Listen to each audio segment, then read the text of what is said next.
Okay. We're recording, and Bob, if I mute everybody and you unmute yourself and James unmutes himself, then we're good to go. Over to you. Can you hear me? No, you'll need to unmute yourself.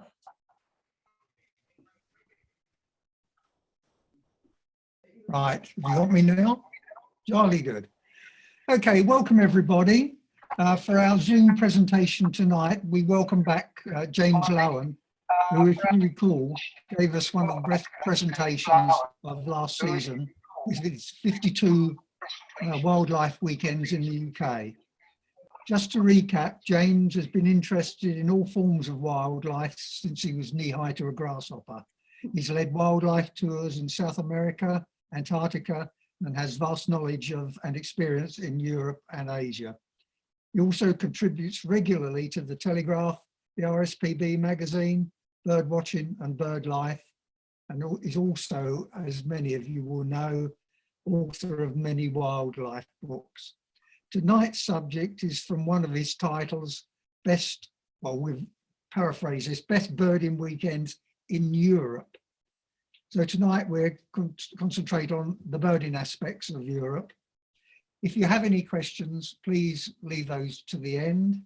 And we also have some other people who are very interested in this, David and Nancy Massey, who are slowly working their way through the book. And we'll have a few words from them at the end as well. So James, over to you, please. Thank you very much indeed, Bob. I'll just start sharing my screen. It doesn't feel like a year since I was last speaking to you. So much so that when Debbie reminded me that it was a year, I disputed that before you joined and said, surely no, it was in March or April or something. But I just checked, it was in January last year. And hasn't the world changed since then? I mean, in January last year, we were in lockdown, and perhaps even the concept of a year's worth of wildlife weekends in Britain was possibly even inconceivable. We knew we might do it sometime in the future, but it probably wouldn't be this year, except for the masses, clearly. But now, in 2022, although COVID's anything but gone away, we seem to have come to an accommodation with it. And so some of us are starting to think about travel further afield. I have friends all over the world now, and thus it's quite timely, I think, that we start talking about wildlife, not just in Britain, but in wider Europe. But it will be wildlife weekends as opposed to just birding weekends. I mean, clearly we're all birders. But part of my ethos is to kind of, if you like birds, to make you look at butterflies as well, and if you really like butterflies, to get into a bit of botany. So there'll be a bit of everything, albeit with a focus on birds during this talk. And if you're sort of thinking ahead to, what might make sense for your wildlife weekends, your wildlife breaks somewhere in Europe, I wonder what you might have on your agenda. I mean, might it be brown bear padding, perhaps, or a great bustard displaying, or red-breasted geese massing, or a two-tailed pasha nectaring, or perhaps a sperm whale fluking, or an alpine ibex rutting, or European bison chewing, or common cranes yodeling. And there's going to be lots of these slides because Europe is so full of wildlife. So why not striped dolphins bow riding, or Iberian lynx slinking, or a raccoon dog trotting, or a Siberian jay bossing?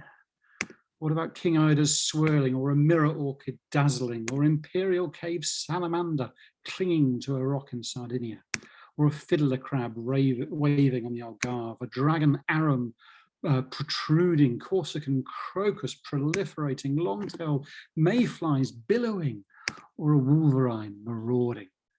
Or perhaps something like humpback whales gorging, a Siberian flying squirrel leaping, or a lily-pad white-faced dragonfly basking. Perhaps alpine marmot teaching, an Apollo enchanting, a muskox hulking, Zeno's petrel caterwauling, a European suslik begging, ocean sunfish bewildering, Iberian wolf prowling, honey buzzards kettling, or indeed a nose-horned viper curling, an ulm unsettling, sea daffodils flourishing, long-eared owls snoozing, orcas hunting, walruses hulking, starlings murmurating, or something like a wall creeper butterflying.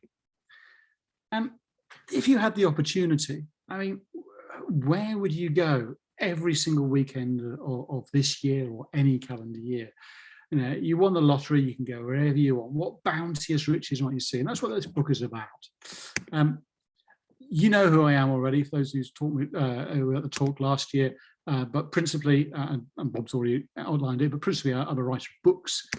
2 books came out last year since we last spoke, both about moths. One, a travel narrative, which is the one on the left, a bit like The Butterfly Isles that Patrick Barkham wrote, or Orchid Summer that John Donne wrote, but it's about moths, and it's trying to bring moths into the limelight and to sort of remove the castigation with which they're often associated and show them to be truly remarkable creatures.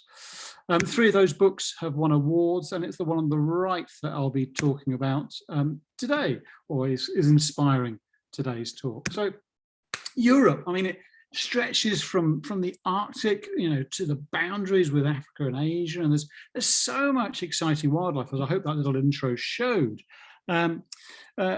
Amidst, you know, really quite jaw-dropping landscapes that it could actually fill not just a year, but an entire lifetime of wildlife watching. And whatever the time of year, there's always something amazing to immerse yourself in all things natural and European. But the problem's been, up until relatively recently, other than a few guides to birdwatching sites, no books really sort of gathered together what you can see, where, and when. I'm not quite sure what that book is doing there, that slide is doing there. But the idea about this book is to change all that. It draws on 30 years worth of searching for nature across Europe, trying to compile together something to inspire you, whatever you fancy doing. There's such a host of things, and packages all these experiences into accessible chunks of time. I call them weekends, but clearly they could extend into weeks. They could be breaks of a fortnight with just a couple of days wildlife watching in there. I've often done them like that on family holidays. And there's 21 European countries covered, from the Arctic to the Atlantic to the Aegean. And this is a book that doesn't include Britain. I've written about that in the books in the previous slide, talked to you about that previously. But this is a book that sort of focuses on birds and bears. It focuses on flying fish and fritillaries. And there's so many different types of weekend adventure that you can have available in Europe. There are mountain walks, for example. There are also boat trips, and boat trips where you go under the water, should you so wish, as well as stay above it. There are fabulous forests. There are wondrous wetlands. There are heavenly grasslands. There are intriguing islands. There are also city breaks. There are also family adventures, family, whether your children or your grandchildren, take your grandchildren away, see some amazing wildlife. So a whole host of ways in which we can explore Europe's natural riches as part of a wider experience. And what I'm going to try and do is cram a year's worth of exploration into roughly 50 further minutes. And it's going to be a wildlife smorgasbord. It's going to be a celebration of the brilliance and the wonder of the continent's wildlife. It's going to be a cornucopia of nature. And hopefully it should inspire you to think about some remarkable natural spectacles that you can enjoy relatively close to home without the need for long-haul flights, for example. Indeed, there are friends of mine who've done some of these weekends on surface transport as well, by driving. I've done those as well, and also by train. So for the carbon conscious amongst us, there's no need to be constrained to flights. Now, I'll weave in the odd book extract as well, and I'll suggest sort of highlights for each block of 3 months. I sort of hesitate to call them seasons, because April in the Mediterranean is very different to April in the Arctic. But then I'll focus in on 10 of my favorite destinations, spread across the year, not quite one for each month, but a top 10 if you like. And choosing which months which experiences even to leave out was a pretty tricky choice. But nevertheless, we've got to consolidate these things, and top 10 seems about right for an hour's talk. So if you're ready, let's get your suitcases together, a little backpack with your binoculars and hopefully a camera in it, and let's go for a little rocketing trip around some fabulous European destinations. So we'll start with the first 3 months of the year. It seems logical, doesn't it? We're into month 2, so we're not quite halfway through this 3-month period. And it's a time of real plenty for wildlife watching in Europe. The cold concentrates special creatures in special places. And I'm thinking here of European bison in Poland, red-breasted geese in Bulgaria, common cranes in Spain. But even snow doesn't deter the hardier creatures, and that shouldn't deter bird watchers either. So we should travel to Latvia to see owls, or Finland for the parrots of the Arctic, so-called, a real name pine grosbeaks, or Norway for flocks of king eiders. Or indeed, we could seek some heat, relatively speaking. So seek some solar solace in southern parts. So the Canaries, perhaps, for displaying Hubara bustards, or the Azores for sperm whales. So in January, there's 4 mouth-watering options to kick off the new year, from Poland to Portugal. I mean, I say Portugal, it's the Azores, but politically at least it's Portugal. But we're going to head to Extremadura in Spain, to Europe's land of the wintering crane. And we're going to start at a national park called Monfragüe, which offers really quite spectacular scenery. It's a gorgeous protected area with garrigue and dehesa, these typically Mediterranean dry landscapes. And that would be enough even if we weren't into the wildlife. But there is plenty of wildlife. And it may only be January, but griffon vultures are already breeding here. They're really quite highly vocal at this season, calling all the time, gathering nesting material. But the place is so quiet that you can actually hear these vultures' toenails scratching the rock as they maneuver the vegetation around. And that's quite remarkable. The stillness of this place really brings you into connection with it. Now, griffon vultures are one thing, but there's other vultures too. So cinereus, or black vulture, is another one. It's rarer. I would argue it's prettier, although prettiness is a relative concept, I confess, with vultures. And picking one out is definitely I guess maybe its looks are one that only a mother can love. But it's definitely one that is worth looking for in amongst the commoner griffon vultures. It's also the start of the breeding season for another species, characteristic of this area, Iberian imperial eagle. So they'll be prominent, they'll be displaying, they'll be flying over the griffon vultures on the rocks, they'll be gathering nesting material, and that makes them really quite easy to encounter. And these are really, really special creatures. They are one of the world's rarest raptors. There's only, I think there's roughly 500 pairs now in Iberia. They used to be called Spanish imperial eagle, but then, really annoyingly for the Spanish birdwatching community, they started breeding in Portugal, so you couldn't keep the name to Spanish imperial eagle. They had to be Iberian. It had to be inclusive. Very important to be inclusive in the bird world nowadays. Conservation stretches across borders. Always must remember that. But there's plenty of those, and very easy to identify by dint of the adult's white leading edge to the wings. Otherwise, they're rather similar to a golden eagle, but very impressive birds, and you can get very good views of them in the Monfragüe. And then we're gonna depart our Iberian imperial eagles and our vultures, and we're going to leave Monfragüe. We're going to head into the Spanish steppes, into Extremadura. We'll be back here in spring later in the talk for a rather different experience. For now, the bustards, which are our targets, are in flocks. For now, they're friends, they're not foes. And there's plenty of great bustards.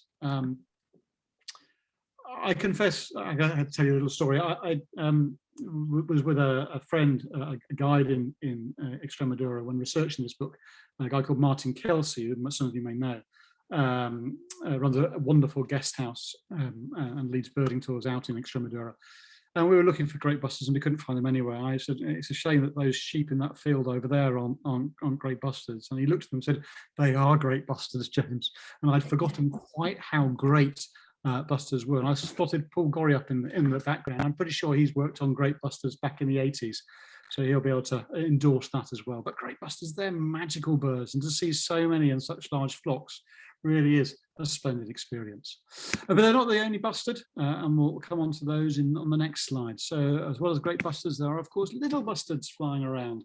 Great bustards, I think, still are globally threatened. Little bustards, I think, are now near threatened, so not quite as close to extinction, but still a species absolutely worth worrying about. And for a bird watcher, a species absolutely worth trekking down to. And the numbers can be really quite large. So flocks of this size, not quite as common sight as they were in the 1990s when I first birded Extremadura, but still reasonably widespread. But it's the cranes that really steal Extremadura's show. And I come from, I now moved to Norfolk, and common cranes are part of my experience. I've now seen them twice over my house in the last year, celebrations both times. But nothing about living in Norfolk and experiencing the broadland cranes, it had prepared me for quite how wondrous they are in Extremadura. And you hear them typically before you see them. And even if you've never heard them before, you just know what they are. There's nothing mistaking the call of a common crane, nor even the faintest possibility of remaining unbewitched by the chorus of thousands that can resound around the rice fields and beyond in Extremadura. And the voice of this stately bird is, I find it peculiarly tricky to describe. Some say that cranes bugle, but for me, the sound is reedier than that. It's more like a wind instrument, a rippling oboe, perhaps, and sort of unfettered by hubbub. And there's no other surround sound here. Not like, around Norwich, for example, where there's cars everywhere. The voice of the crane is wild and it's remote and it's emphatic, but it's also imbued with this wonderful fragility, and that makes the experience all the more intense, if you like. So each winter, cranes shape the soundscapes and landscapes of Extremadura, and more than 130,000 winter in this region between November and early February, so they'll be departing roundabout now. It's by far the mightiest wintering congregation in Europe, and it's one that's doubled over the past decade. And in the weekends such as this, you could easily see a fifth of them, 20, 30, 40,000, say. But it's not merely the number of grillas, as they're called, that mesmerize, but also the myriad ways to experience them. So it could be a pair yodeling to each other, their heads thrown back, or it could be a family moseying in maize stubble within strides of a rural smallholding. Or it could be members of a small group sort of tiptoeing through earthy fields, or the subdued, wary whistling of youngsters seeking counsel from their parents, or a single bird, as here, sort of beating overhead silently yet purposefully, winging between feeding grounds.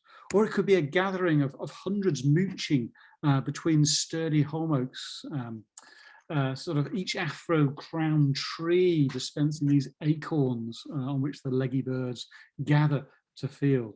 Or it could indeed be a flock of 1,000 flapping into roost, all oboe and limbs and grace. And what a wonderful way to end that first weekend of the year.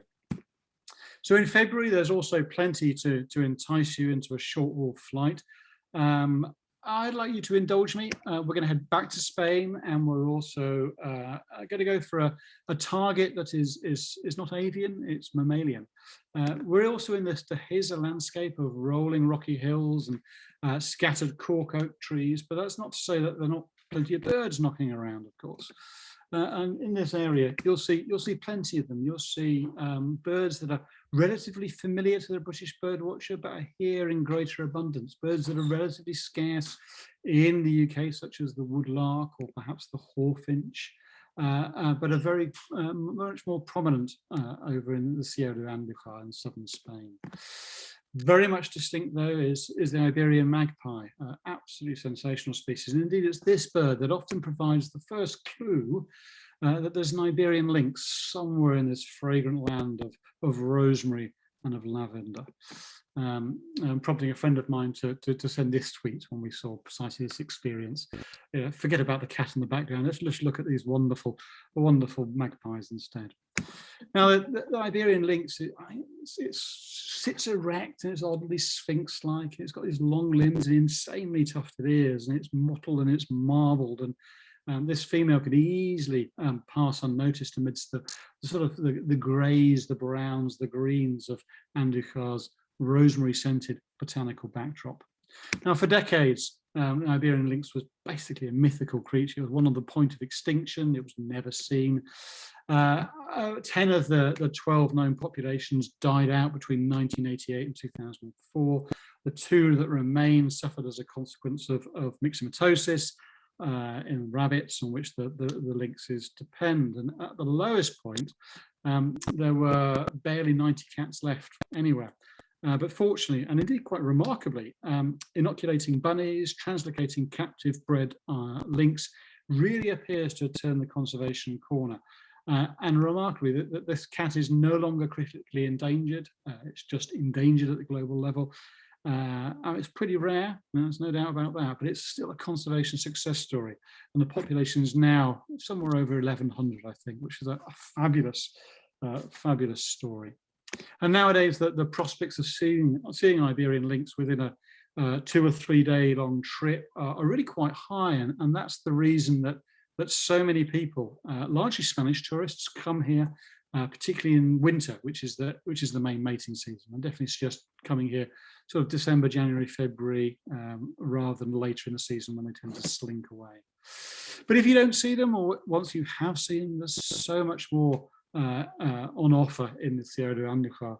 Over its valleys saw birds familiar from last month in Extremadura, so should be more imperial eagles, more griffon vultures, surely the odd cinereous vulture if you keep looking. While on those steeper, rockier terrain, there will be Spanish ibex, slightly less steep terrain. You look for mouflon, a sort of type of sheep, if you like. On this fairly well-known dam wall, there are plenty of birds as well. There are crag martins flying around everywhere, and there are rock buntings singing, both those photos taken on that dam wall itself. And inside the tunnel by the dam, there's the best bat roost that I've been to in Europe, but with several species present. Quite a remarkable experience to go in and watch several species at their roost. But there's more besides. In the river flowing below the dam, there's various reptiles and amphibians. Reptiles and amphibians collectively being known as herps, sort of nicknames, if you like. So Spanish terrapin is one, really, really lovely species. But also natterjack toads, a species that's so rare in Britain and very much conservation dependent, but really quite common in this part of Spain, in fact, many parts of Iberia. And very striking it is too. But it'd also be other creatures, so strikeless tree frogs. Oh, aren't tree frogs remarkable, except they're not in a tree. What's going on here? But above all, for this weekend, do remember the Iberian lynx, because this is a trip that you'll never regret and you'll never forget. So very much a conservation success worth celebrating in a weekend-long visit.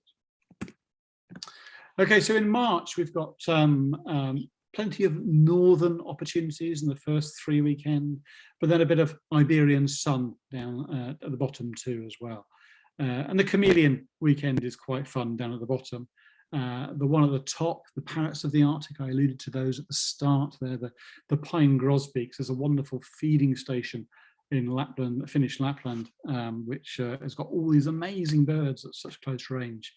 But we're going to head a bit further north too. We're going to go for the middle weekend. We're going to head up to Varangerfjord Fjord in Arctic Norway for a really quite spectacular experience.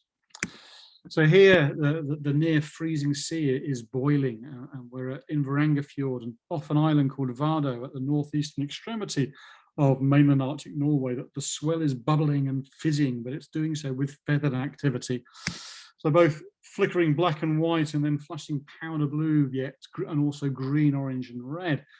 Thousands of sea duck and auks are sort of whirring forward on really quite hurried wings before plunging back onto the water surface. And each landing triggers another frenzied departure of another bird. So the whole whirling flock sort of seems to flow forward. And this, a guy called Tormod Amundsen, who's a Varanger incomer and a visionary architect, he says, welcome, he says, to what I call the King-Ida vortex. He calls it the King-Ida vortex. And Amundsen is an architect, but he's an architect with a conservationist mind and a birdwatcher's mind and a sort of eco-tourist's mind. And through his company Biotope, he's on a mission to break down the barriers between birds and their watchers, and he's now doing so across Europe. We'll have a look at a couple of his structures later. But it's sea duck that are most thrilling here. So a principal amongst them is the king eider, absolutely stunning species. Really, really beautiful, remarkable. The males utterly stunning. The females not bad, but then, you know, eiders are pretty good, whatever the gender.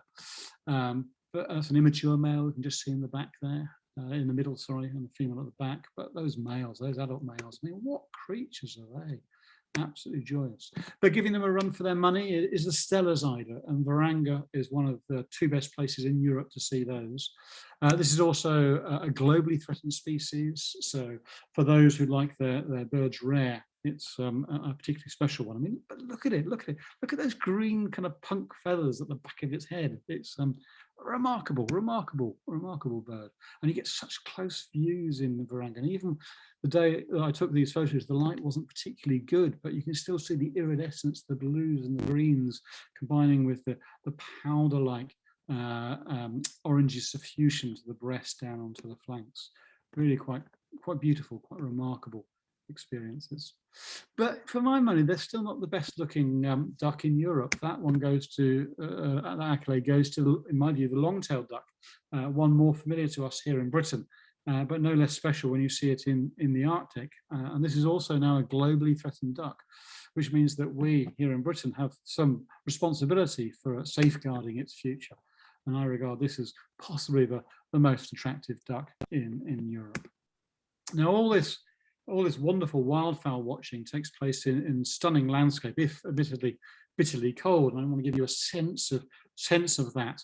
But I mean, someone Norwegian once said, "There's no such thing as bad weather. There's only bad clothing." So as long as you wrap up warm, you can enjoy the snow and the ice as much as you can the wildlife.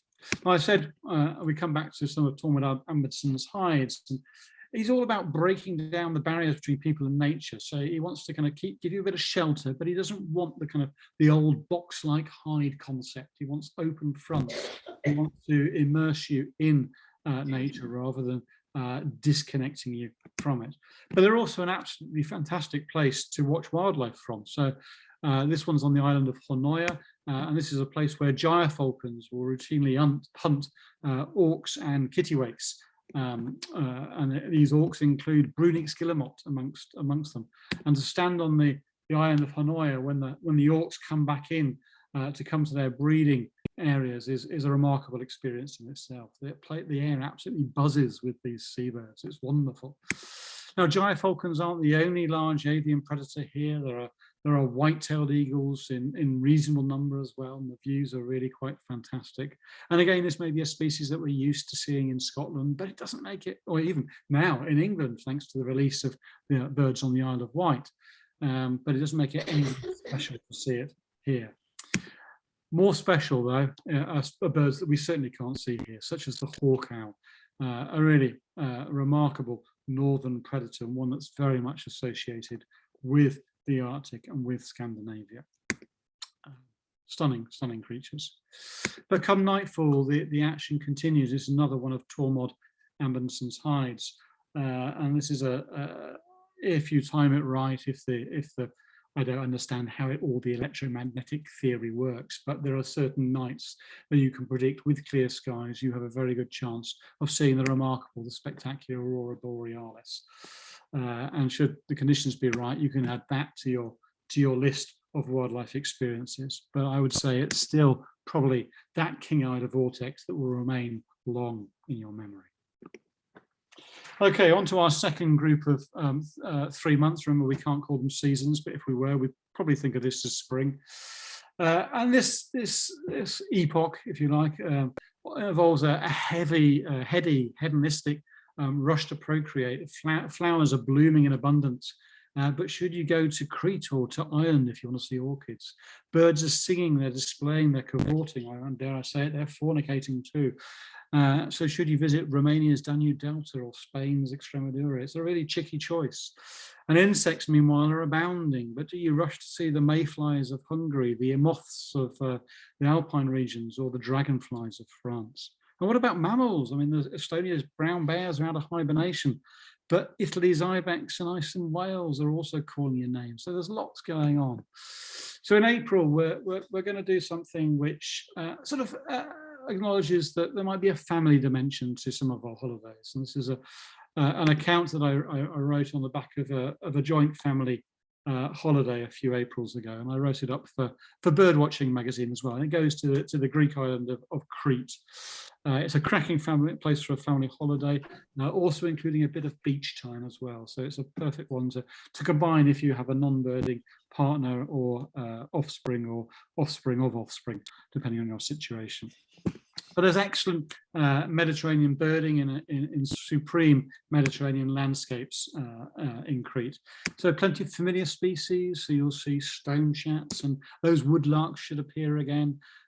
So something that we can see in the UK if we try, but here you just come across routinely. But there'll also be birds that will set the pulse racing if we were to see them over here. So black-headed wagtail, a subspecies of the yellow wagtail. Sardinian warbler skulking away, but occasionally showing beautifully.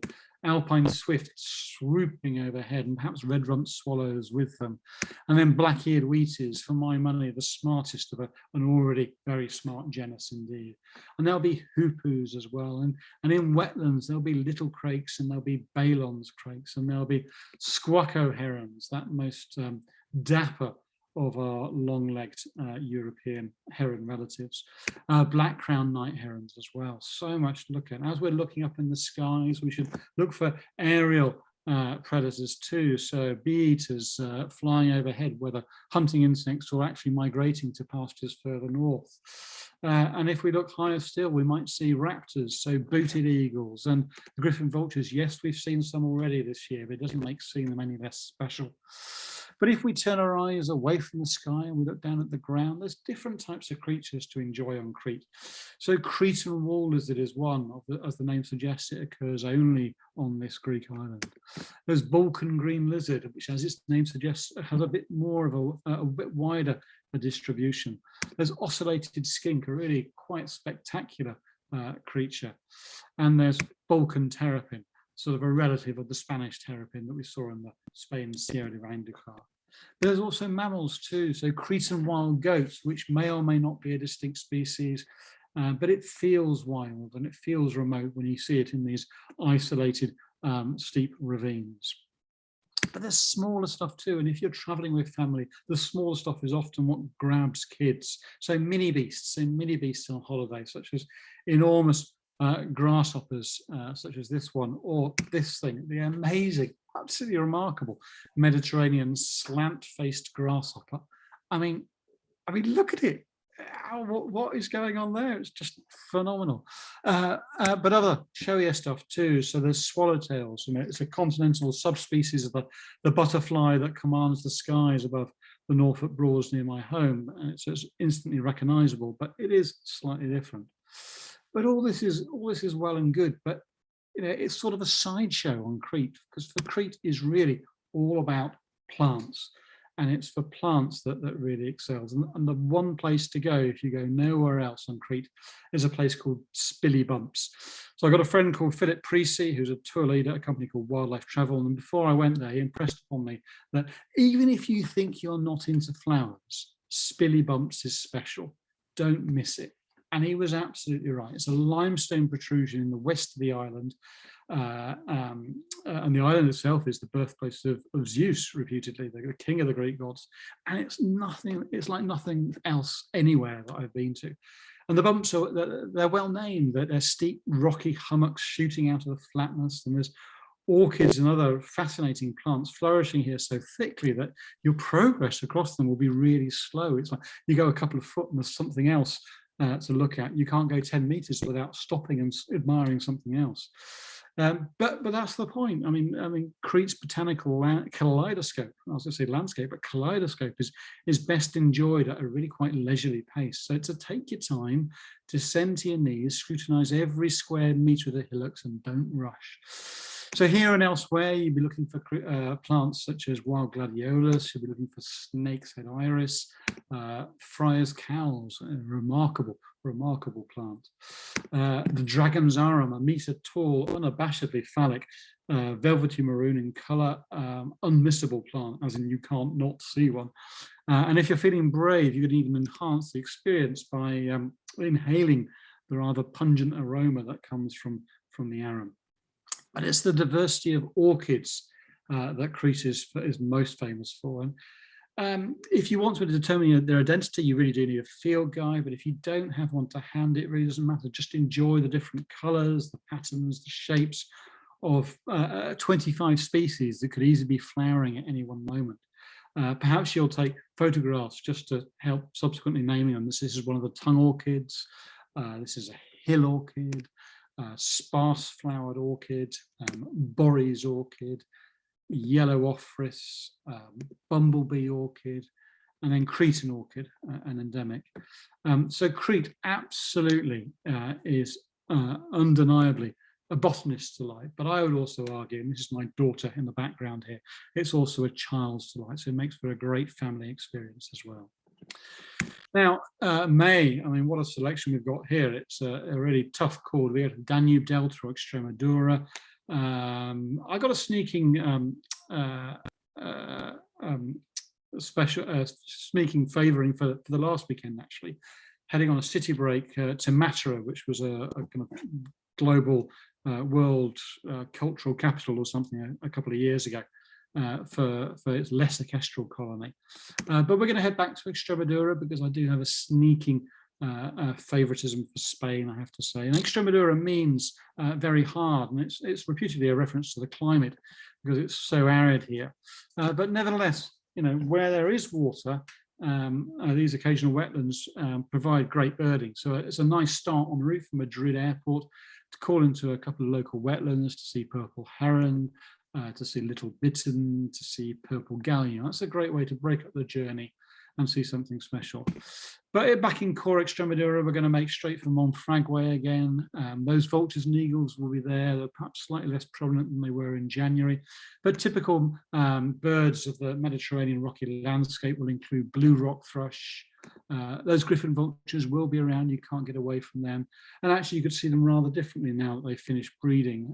You can see them at really quite close range. And I do seriously mean close range. Those out of focus blobs in the foreground are people's heads. And this vulture is flying just over the top of them. But if you're looking up into the air, there's 4, potentially even 5 species of swifts on offer. These are alpine swifts. But the star is the white-rumped swift. But this is the only area of, or the main area of Europe where this species breeds. And it's a cracking species to catch up with. Now, we're going to head on to the plains, just as we did last time. We're here a little bit later in May than peak season. So spring is really sort of late March, early April here. But you should still see plenty of great bustards and more real ones than the ones on this estancia gateposts. So plenty of great bustards will be around. They've probably finished displaying, but they may do the odd performance for you. There'll be little bustards too, displaying with that rather amusing raspberry blowing sound and the little vertical jump that's common to other species of bustards too. Very, very nice indeed. There'll also be both species of sandgrouse, so both black-bellied sandgrouse and pin-tailed sandgrouse. And amongst the larks that will be singing everywhere will be calandra larks, which are probably my favourite, the bruisers of the lark world. And the final avian speciality of the plains will be European rollers, which make really quite good use of the man-made structures such as telegraph wires, etc., that are knocking around. Now, man's also inadvertently helped other special birds in Extremadura, and to find out which, we'll head into the town of Trujillo, worth a visit for itself. And you can probably spot on the right-hand side this particularly special bird, which is of course the white stork. So white storks nest on a number of the buildings up here, and it's really nice to have an sort of eye level view of their nest. But the real highlight of Trujillo is down at the bullring, and it's not the bullfighting. I wouldn't be condoning that for various reasons, but it's the lesser kestrels that breed at the bullring. And now the lesser kestrel breeding season is in full swing, so they're bringing back all manner of rather frightening beasts, I have to say. In the case of this scolopendra, which somehow gets swallowed by the chicks in the nest. So the males put on a very good show, often in very nice light indeed. Now, birds aside, Extremodura excels for reptiles, as you expect for a hot, arid place. So these might be rather clandestine Genias' wall lizards, right up to more ostentatious Schreiber's green lizards, which are large green lizards, but also right up to Boulder's brass ocellated lizards with these wonderful spotted patterning along the flanks. Now, amphibians aren't to be left out, so Monfragüe is absolutely great for newts, including southern marbled newt. And plenty of sun and plenty of heat also mean butterflies. And there's a wonderful place called the Castañar de Ibor, which isn't very well known in wildlife watching circles, but really ought to be. It's not very well visited, but it's packed with butterflies from various fritillaries, large tortoiseshells, southern white admiral, and plenty more besides. And if you're really lucky, or if you head back to Monfragüe, then you've got a good chance of something like two-tailed pasha or even southern festoon, both contenders for the accolade of Europe's most beautiful butterfly. And seeing either of these wonderful butterflies would make this particular weekend a candidate for the best wildlife experience of the year. Now, June, roughly our halfway point in the talk, it's another tough call as to what to go for. I really like Hungary for those mayflies, but I got a soft spot for the dragonflies of France. La Brenne is a wonderful waterland. But we're going to head north. We're going to head into Iceland, and we're going to do that to contrast with the southern heat that we experienced in May. And we're going to go to this country of ice and fire, of geysers and sagas, and the scenery. Iceland, everyone knows it. It's spectacular. Waterfalls and geysers and lava flows and lochans and coasts and bizarre sort of mineral-rich geology as well, which just make being outside just splendiferous. So ptarmigan are very much at home here, or they often fall foul of Arctic foxes, which you've got a very good chance of seeing. Iceland is rightly famed for breeding waders such as golden plover and snipe. But the star among them is a less familiar species to us. It's the red-necked phalaropes, which often hang around on these wonderful little roadside pools, giving very good views indeed. And also on these roadside water bodies, slightly larger, there'll be other water birds. There'll be Slavonian grebes in perfect nick. There'll be red-throated divers, absolutely splendid creatures when you see them at close range. And with luck, you might also come across a great northern diver or two in splendiferous monochrome plumage. But it's the country's ducks that birders really crave. So first up is the Barrow's goldeneye. It's a duck that breeds in no other country in Europe, and here it's known locally as the husen, which means house duck, on account of its habit of nesting in boxes at farmhouses.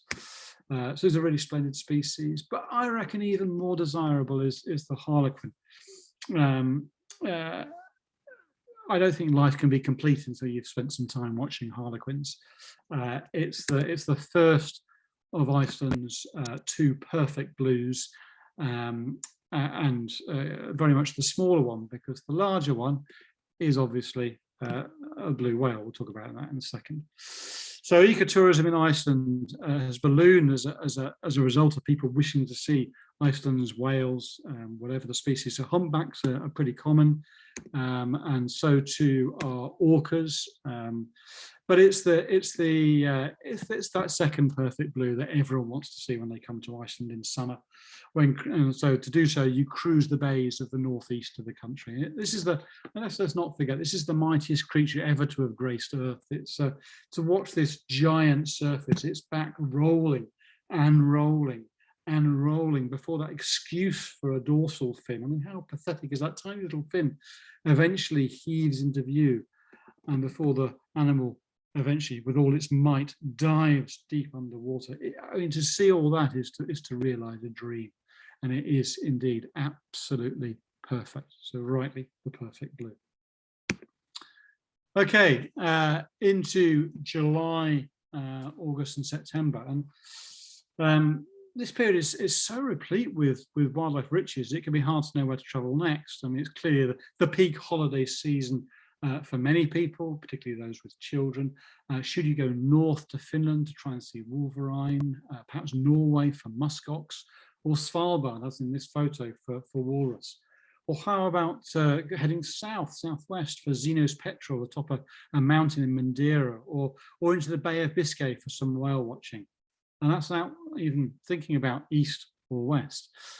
So July is always going to be a tough choice. It's when there's the most activity sort of anywhere in Europe. But I'm going to home in on a destination that really stole my heart when I visited it for the first time during research for the book, and that's the Picos de Europa in Northern Europe. And one of the joys about going here is that you can travel with your car. You could take a ferry crossing across the Bay of Biscay. No need to fly, and you've got everything you want with you. So the mid-altitude in the Picos de Europa looks roughly like this. Again, fairly arid, if you like, but rather greener than other places we visited elsewhere in Spain. And common birds here are firecrests, admittedly not looking their best in July. They're undergoing quite a lot of body and wink molt, as you can see here. But there's also Benelli's warblers, and a bit higher up, there's citral finches, which is often a very much a sought-after species by birders. There's plenty of amphibians in this area, notably the spiny toad, which looks just like the common toad, and indeed was formerly the common toad until it was split by taxonomically experienced herpetologists into a new species occurring south of the Pyrenees. Rather more enticing visually, if you like, is the fire salamander. I mean, what a creature this is. It's absolutely wonderful and pleasingly common. You know, turn over a few rocks and a few logs, or look around water bodies in quiet places, and you've got a good chance of seeing these. But Picos is possibly best known for its butterflies. And there's a place called Bezand that I really recommend visiting. It's a place that's well known for seeing wildcat in September and in August, but here in July, it's all about butterflies. And in one single morning, I saw roughly 1,000 butterflies of 50 species. So that's, what's that, roughly the same as the total number that breed in Britain in a single morning at a single site. So Apollo is the star, that's the one I've just shown you there. But there's also wonderful creatures such as blue-spotted hairstreak. There's the dusky large blue, which is a globally threatened butterfly. This is the best place anywhere to see it. There's a southern scarce swallowtail, which was split from the scarce swallowtail that occurs north of the Pyrenees. The Pyrenees does seem to have proved to be an evolutionary barrier with speciation happening on either side of it. So for those people who care about lists, I'm not one, but for those who do, you can often see similar looking species on either side of the Pyrenees. But there's also scarce copper, and there's Eschers and chalk hill blues, and there's red underwing skipper, and there's various fritillaries. So there's so much butterfly stuff to look for. But there's also day-flying moths, and as I mentioned, I'm now very much into moths and championing these underdogs of the invertebrate world, these malign cousins of the Glitzia butterflies. So fiery clearwing is one spectacular species, so too feathered footman. And around accommodation lights at night, you can get some nocturnal moths appearing, such as the massive goat moth, which is roughly the length of my finger and thicker than it too, and also the absolutely stunning moth called the Latin. So there's plenty to look for. And there's even these wacky things, which, are part moth, part butterfly, part dragonfly. They're actually known as owly sulphurs, bizarre creatures, utterly sumptuous and completely bewildering the first time you see them. I mean, what is that? It's remarkable, absolutely glorious. But for the finale of our Picos de Europa weekend, we're going to head up into the mountaintops, the Picos, if you like, of the Picos. And we'll take a cable car up to save us walking.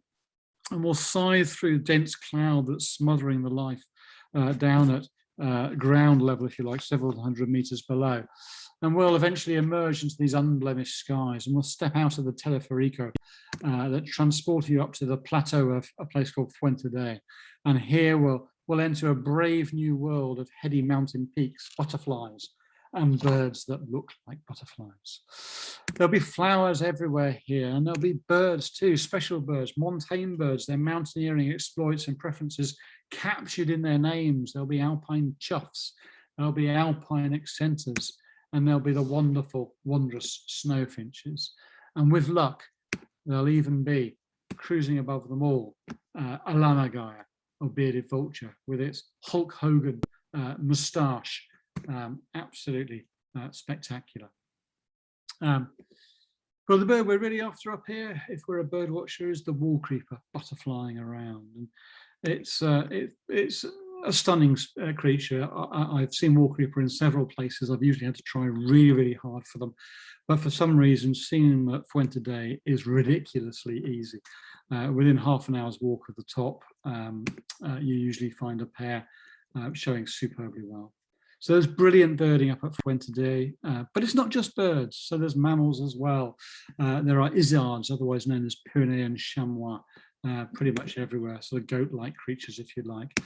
But there are also these mountain pools, which look, rather exotic in this otherwise dry terrain. So it's worth heading down and seeing what might be there.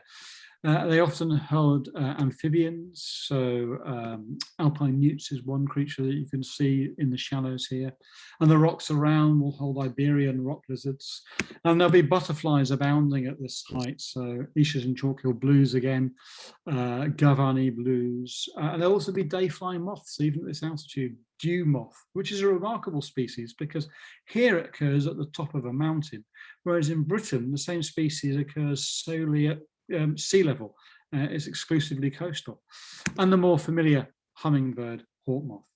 But above all, in this most beautiful locations, there are more Apollo butterflies. This is the most breathtaking butterfly of this region, and one of the contenders for the most stunning moth of Europe as well. It's one of the most sumptuous butterflies of the region. It's got ivory tissue paper wings that are spudged black and eyed crimson. This makes it the Picos absolutely butterfly nirvana, a perfect place for a holiday of any description, even a weekend. So August, again, lots of possibilities. Whale watching in Norway, hamsters in a cultural trip to Vienna, for example, a Biscay whale watching trip, not quite as good as it was in the 90s, but still not bad. Perhaps another trip to Spain for Cantabrian brown bear, but we're gonna head to Madeira, so nominally part of Portugal, politically at least. We're going to go for what many birders consider to be one of life's top 10 nature highlights. So not just the top 10 in Europe, but top 10 worldwide, which is Zeno's petrel by night. But we're going to start by day, and we're going to start with a pelagic to see other marine wildlife. So we're going to see Scopoles shearwaters recently split from Corrie shearwater. That's very common. Bulwers petrels get the pulses racing with their very strange elongated shapes, and then a Fayer's petrel cleaves into view. This is a globally threatened species, one that occasionally makes it into British waters during the summer months. Below you, there are striped dolphins bow riding, and perhaps a sperm whale will be nearby, preparing to plunge the depths. But let's head up in the evening and seriously up to the Pico do Arreiro, which is the second tallest mountain in Madeira, and it's a real jagged brute. And we're going to await nightfall on these angular pinnacles, which sort of rip into the crimson sunset. And we're going to wait nightfall. And this next slide is deliberately nightfall, because that's when Zeno's petrels come back to land. And when they do, you can hear their bizarre nocturnal serenades of what is Europe's rarest bird and one of the world's rarest seabirds, fewer than 100 pairs. And it offers perhaps the most ethereal birding experience of any European country. And we're experiencing it all under the cover of darkness, hence this slide. But just so you know what the bird looks like, I'll show you what it is. So pairs come up from the sea at night, and they reunite with these eerie calls that sound partly like a rasping tawny owl, perhaps a tremulous terrier. But these sounds are so mysterious that people used to believe they were the suffering souls of long dead shepherds. And moonlight just about illuminates these long-winged marvels as they hurtle below the twinkling stars, whoosh between the sooty peaks and disappear into indistinct valleys. By day, they forage out at sea. As I said, they return to the breeding colony under the cover of darkness to avoid predation. There's really not very many around. So 100 pairs in the whole of the world. The entire global population breeds on just 6 inaccessible ledges of this single massif in central Madeira. It's known locally as the Freira, which means none, because its grey and white plumage sort of recalls the habits of the 16th century nuns that hid from pirates in these self-same mountains.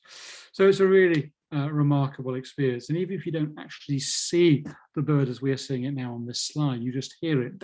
That's what it's all about. The next day, back down in the Royal Forest, you shouldn't have any problem finding the endemic Madeiran firecrest, perhaps Trocaz pigeon as well. You should also see the endemic Madeiran wall lizard, which can actually be coaxed out bizarrely by offering it fruit. And then if time remains on your weekend, it might be quite a long weekend, this one, head off to the Deserters Islands, a couple of hours from Madeira. There'll be more Scapoli's shearwaters en route and hopefully something like a white-faced petrel. But wouldn't it be brilliant if you tracked down one of the world's rarest mammals as well as one of the world's rarest birds? This is the Mediterranean monk seal, which lives out on the Deserters Islands. So September, there's plenty here to tempt you away with cheaper prices now that the schools have gone back. There could be bird migration in Gibraltar or in Sweden. It could be the remarkable Olm, that amazing cave-dwelling amphibian in Slovenia. It could be Italy for various exciting mammals. But I'm gonna skip September. It was one I had to leave out of the top 10, and we're going to head on instead to October through to December, the last quarter of our exciting year of travel. So during October, bird migration is still underway, but there's also mammals and reptiles that are getting rather hyperactive before they hibernate. Some even, amphibians-wise, are starting to breed, bizarrely, because they breed in autumn. And in milder parts, such as Crete, autumn can bring a fresh bloom of flowers too. So Crete is splattered with what seems like unseasonable botanical cover. So our October opportunities include Crete, but we've already been there once, so we're not going to return there. There's a couple more Mediterranean options. Well, they're all Mediterranean options, aren't they? But we're going to head onto the Balearics, I think, onto Mallorca. Now, I hope this isn't going to go on deaf ears, but if I go, the water in Mallorca don't taste like what it ought to. I don't know if any of you remember that vintage 1980s commercial for Heineken. I'm hoping someone does, otherwise this bit's going to fall rather flat. I certainly remember growing up watching it. It's a rather posh lady who turns speaking posh, but when she has the spig of Heineken, talks proper Cockney. And it's an advertising classic, and for me at least, it's best. It's never forgotten. And the same is true of Mallorca. If you go there, you just won't forget it or its wildlife. Now, your plane will probably arrive in the capital of Palma, so you might as well start with a sightseeing trip. So flanking the Mediterranean, this Gothic cathedral stands proudly. Its nave's even higher than that of Notre Dame in Paris. So it's an impressive building. But it's also a great place for wildlife. So the sacred walls harbour various nooks and crannies where you can see Moorish gecko, which is a wonderful, wonderful and often very confiding species. But best of all, it's a great place to see Ibiza wall lizard. As its name suggests, this is a reptile that occurs naturally elsewhere in the Balearic archipelago, namely the party island of Ibiza, but it's been introduced here. And this rather robust lizard is renowned for each island's population being a different colour. There are green lizards and there are blue ones. There are turquoise ones, orange ones, yellow ones, as well as brown lizards. And this appears to be, biologists think, a sense of Darwin's finch-like evolution happening right in front of our tourist eyes. So our grandchildren may well adjudicate that there's not one species of Ibiza wall lizard, every island within the Balearic archipelago has evolved into a different species of lizard. But we're going to go birding here in Mallorca. I mean, Mallorca used to be very popular during the 1980s for its birding. We're going to leave behind the cold-blooded life of Palma to spend the weekend in the north of the island. We're going to head from Port de Pollença. We're going to walk along the Boca Valley down towards the sea. And as we do so, ravens croak overhead, crag martins flirt with the cliff face, a blue rock flush shows briefly and then sallies upwards and outwards, those crag martins showing again, and then an Egyptian vulture cruising overhead. But as we get down towards the sea, our chances rise of encountering the Scrubby Valley's most special bird, which is the Balearic warbler. Its harsh tacking calls should alert you to its presence. It's now deemed a separate species from the Marmora's warbler of Corsica and Sardinia, and it's a spiky blue-grey fire-eyed insectivore that, with a bit of patience, should show very well indeed. And now we're going to take the generously hairpin road, shall we say, northeast to Cap Formentor, up to the lighthouse promontory, a big tourist spot here. And below which these sandy grey cliffs will tumble and jag into the sea. And this is the element of Mallorca's most famous bird of prey, which is the Eleonora's falcon. Now, few Northern Hemisphere birds breed as late as the Eleonora's falcon, and it's a characteristic that's interwoven with its quite unusual shift in its diet. This falcon is routinely an insectivore, but during the breeding season in autumn, it switches to harvesting migrant songbirds as they fly south for the winter.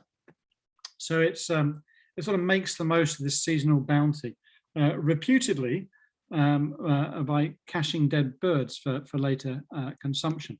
And also, this claim's been a little bit disputed, but there's been a report that the raptor also creates a living larder of imprisoned, immobile birds from which it's ripped both the wings and the tail so they can't go anywhere, and then it can eat it at its leisure. Bit of dispute going on as to whether that's actually fact rather than fiction, despite photos suggesting that it is indeed true.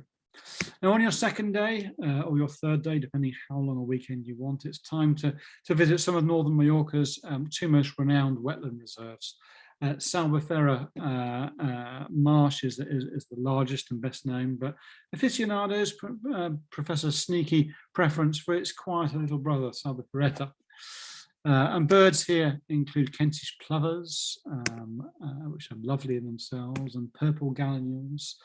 But it's worth trekking out the beach here for Ordwing gulls, a species that's population, a bit like the Iberian lynx, albeit not for captive breeding reasons, has rebounded thanks to conservation action. Indeed, so much so, the species has gone from being globally threatened to now no longer being overly problematic, and the population has risen so much so that Aldwin's gull actually turned up in South America for the first time. Obviously a lost vagrant, but nevertheless it shows that the population had increased exponentially. So a sort of success, if you like, to finish your weekend. And now November. This is actually going to be the last weekend that I'll talk about. We're going to miss December. We're going to finish on a high with November, and we're going to do so because I want to finish with the place that gave me the very idea for this book. It's another island pertaining to Spain, but it's further west and south, and it's the Canaries. It's the first weekend here. So it was on a weekend visit to the Canaries for an annual general meeting of the British Guild of Travel Writers, which I attended in the first week after my departure from life as a civil servant, when I went freelance for the first time, that I got the idea that you could see so many things in a weekend that I really need to write a book about them. Anyway, the Canaries are Europe's answer to the Galapagos, effectively. It's a group of islands where evolution is happening right in front of our eyes, particularly with plants and butterflies, but so too birds. So the latest new species for Europe, the Gran Canaria blue chaffinch, occurs in the Canaries, having been split from the Tenerife blue chaffinch, which is what we're looking at this weekend. And it's also the Gran Canaria blue chaffinch is one of the world's rarest birds. So it really does show that this is a hothouse of evolution. But we're going to go to Tenerife. We're not going to go to Gran Canaria. We're going to enjoy the rather unexpectedly wilder side of what is well known as a sort of sun-seekers island. Now, seeing Tenerife's endemic species, bird species and subspecies is startlingly easy, even in the weekend. You could take a flight out on a Saturday morning, you could be home on a Sunday evening, having seen the lot, I promise you. And it's something that I wrote up for Birdwatching magazine just after I did it. I also wrote about the experience for BBC Wildlife magazine a few months later. We're going to start in the lowlands on this volcanic ground with these arid scrublands. There's Berthelot's pipit, endemic to Macaronesia, which is basically the Canaries plus Madeira, sprinting around everywhere. And really quite tame, I have to say, for a pipit. There are Tenerife lizards skulking all over the place, or just slouching or lounging around, the proper lounge lizards, if you like. There are plain swifts flying overhead, another restricted range species, and that's a good start. And then we're going to head into the barrancos, these steep valleys, where we're going to look for white-tailed laurel pigeons. And we might not get too good views of those because they tend to occur rather far away. You need a telescope ideally. Then we're going to head into the northeast of the island and into the laurel forests, where the dawn chorus of familiar birds with a twist can be rather deafening. Now, the birds here are all easily recognizable, but they're all slightly different, and that's because they're typically endemic subspecies, so exclusive to Tenerife, that might just evolve into species in their own right in a number of generations' time. So a good example of that is the robin, which just doesn't look quite right for our robin. That red and that grey is just a little bit too contrasted, the grey just a little bit too blue, and it sings differently too. And then there's blackbirds, which do look the same, but they also sing slightly differently. They behave very differently. Chaffinches definitely look different. They're more like the African chaffinch, if you like. And then there's the undoubtedly different, scarce, and probably new for your life list if you've not been to the Canaries before, species called the Bowles pigeon. But we'll head on to the pine forests now. This is a more specialised habitat, a different range of species, ravens scolding and foraging all over the place, showier here than I've seen anywhere else, I know. African blue tits, a different species to our blue tit, potentially endemic as the Tenerife blue tit. Looks rather like Photoshop versions of our own garden birds. Very smart creatures indeed.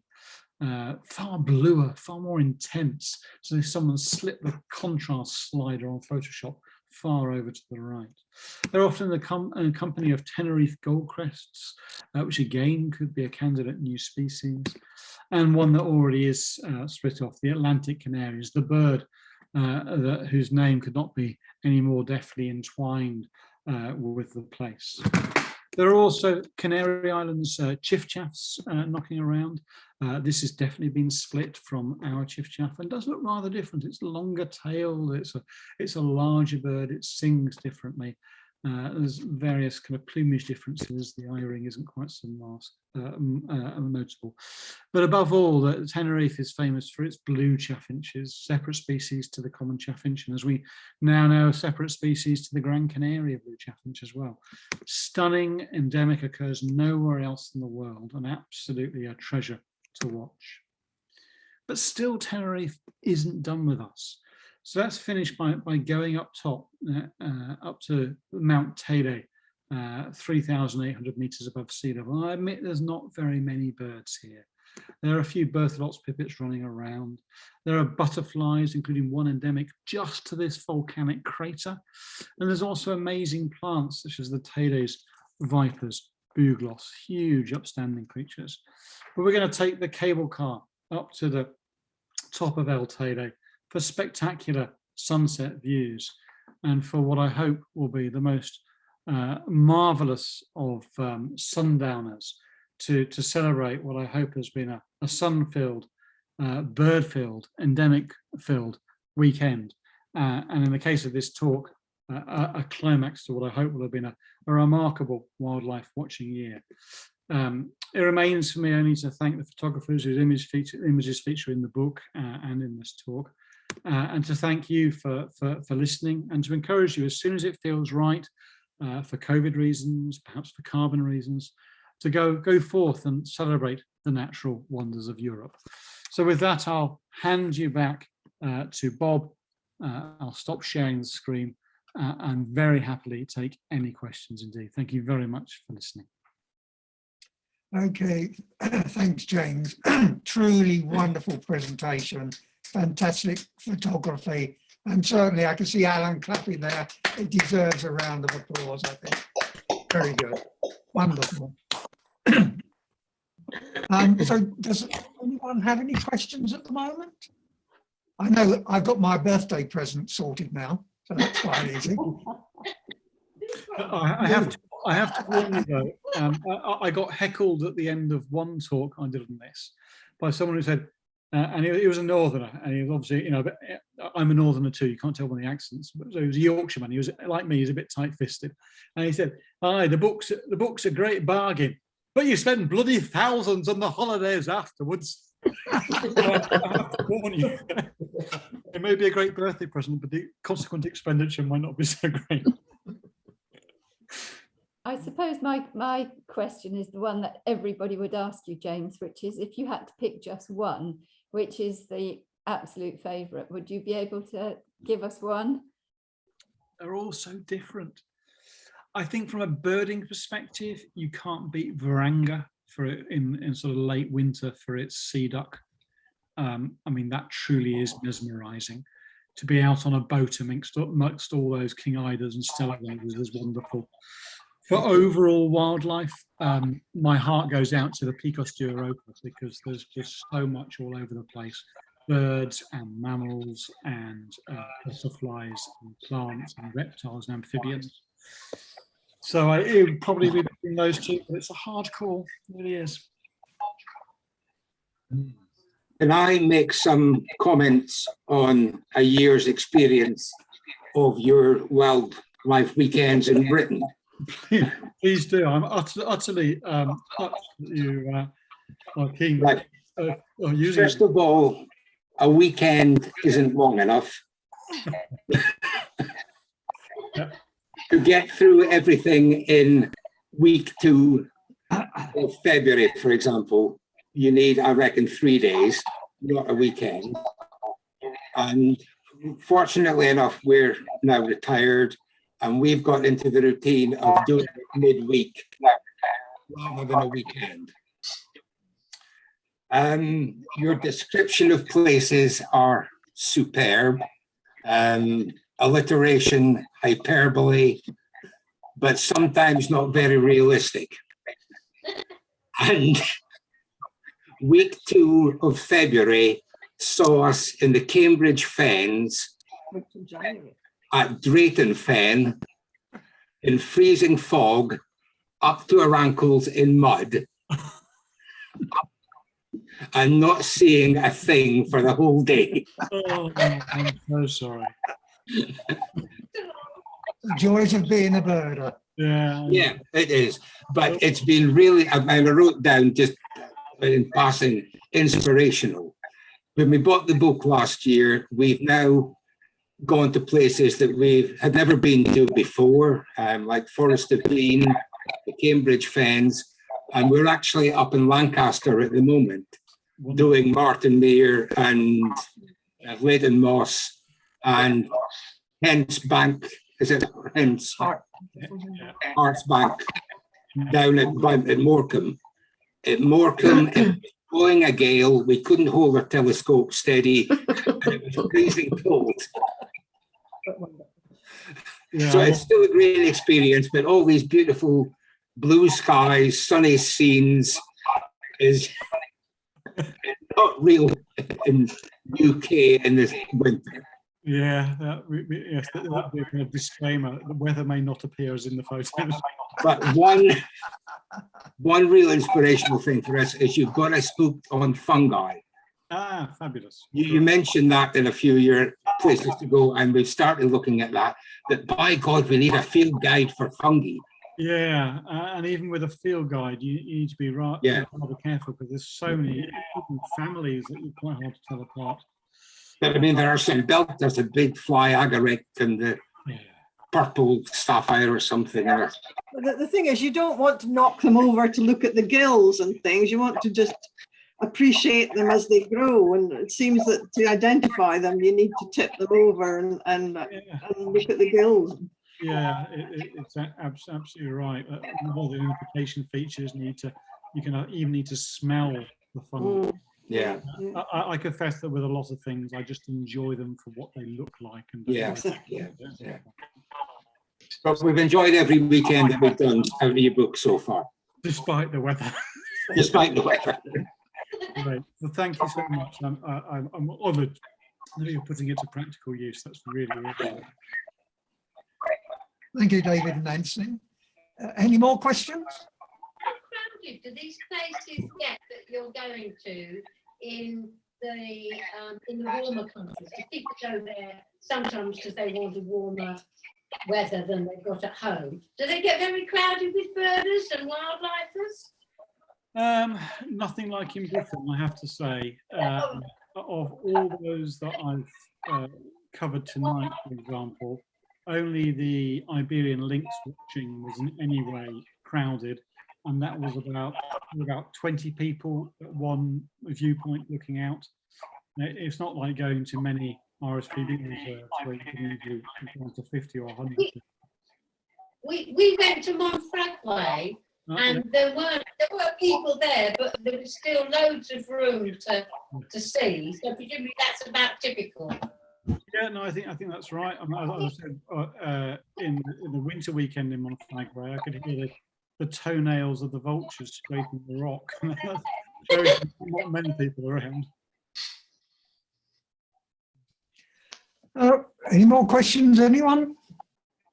May I just suggest to the fungal interested people that it's always a good idea to take a mirror, and then you don't have to tip the fungus over. Just an idea. Good point. Good point. Okay, just a couple of things then before we close. Leslie, I thought of you with that introductory photo of those 20-odd long-eared owls in that tree. Did you see that? Yeah. I saw them. I saw them. Yeah. And finally, if you haven't got it yet, Leslie is in the process of distributing the NDOC 2020 annual report. So if you haven't got it yet, any time now. They were in Great the stuff. post yesterday. There you go. Full of good stuff. And also the beauty of it is quite often it tells you where to watch birds in Berkshire as well. Yeah. Okay, with that, we'll close the meeting. Thanks again, James. Wonderful presentation, brilliant photography. Debbie, thanks for hosting a bit of the Zoom meeting. And good night, everyone, and hopefully see you out on a walk soon. Good night. Good night. Thank you very much. All right.